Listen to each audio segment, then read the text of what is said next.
In advanced astrology, spotting a chart with high relationship potential is common, but identifying the precise moment of a second marriage requires a different order of logic. First marriages require a confirmed connection between three houses: the second, the seventh, and the 11th. Predicting a remarriage requires structural reorganization. The ninth house must integrate into the sequence. As the third house counted from the seventh, the ninth signifies the next marital contract. A common error is assuming that a seventh cuspal sublord in a dual sign, like Gemini or Sagittarius, is enough to confirm a second marriage. Duality indicates the capacity for repetition, but it does not dictate the event itself. To move from capacity to certainty, we apply the KP Master SOP, a multi-layer validation engine filtering raw potential into a singular, verifiable timeline. Reliable remarriage prediction isn't about finding signs of duality. It's about proving the mathematical repetition of specific significators across multiple logic gates. The first logic gate is a hard prerequisite. Before the system can calculate a new union, the data must first validate the terminal state of the previous one. We verify this through a specific cluster: houses 6, 8, and 12. This pattern represents a break: 6th for conflict, 8th for crisis, and 12th for separation. Without this disruption, the 2, 7, 9, 11 sequence cannot manifest as remarriage, diverting into parallel relationships. Without the mathematical proof of separation, the specific combinations for a second marriage are barred from manifestation. Once separation is confirmed, we move to the CSL trinity. This gate requires the synchronized alignment of the 7th, 2nd, and 9th cuspal sublords. We analyze the 7th CSL through a strict hierarchy.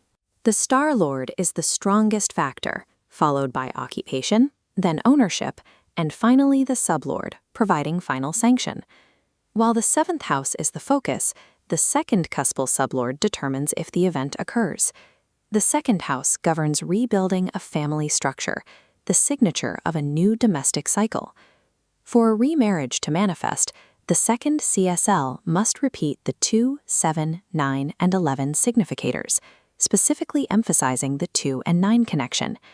Negative indicators break the cycle. A second house CSL linked to the 6th, or 12th, ensures prior conflicts simply carry over into the next union.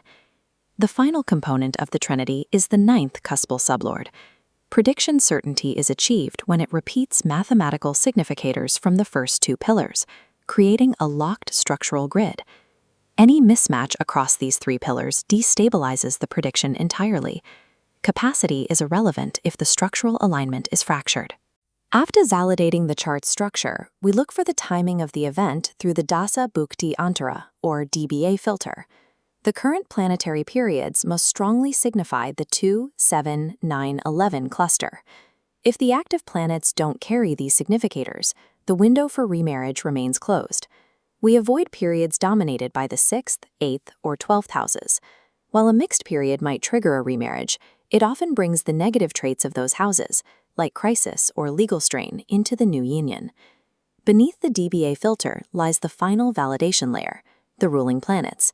Following an absolute hierarchy led by the ascendant sublord, an event is certain only when DBA significators match these ruling planets.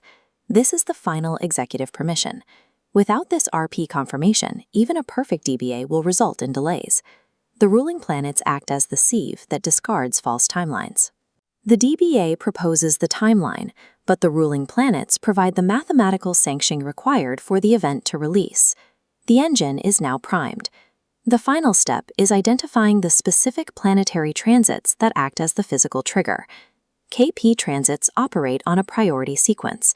The sign provides support, the star is the primary driver, and the sub is the exact point of execution.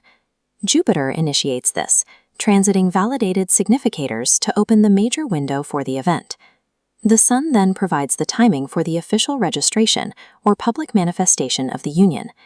The Moon acts as the rapid trigger, moving through the validated target zone to initiate the actual day of the event. The final physical reality is dictated by the Lagna transit. When the transit ascendant strikes the specific sublord, the event manifests. Transits are not vague influences. They are the precise mathematical crosshairs required to execute the data we have already validated. This is the master architecture of KP Remarriage. We have traced a single significator as it clears the disruption check, aligns across the CSL trinity, passes the DBA and RP filters, and finally strikes the transit bullseye. Duality in a chart only shows the capacity for change, but the exact repetition of these mathematical significators across every gate proves the actual manifestation. This rigorous, logic-based framework is what separates speculative reading from the precision of KP event extraction.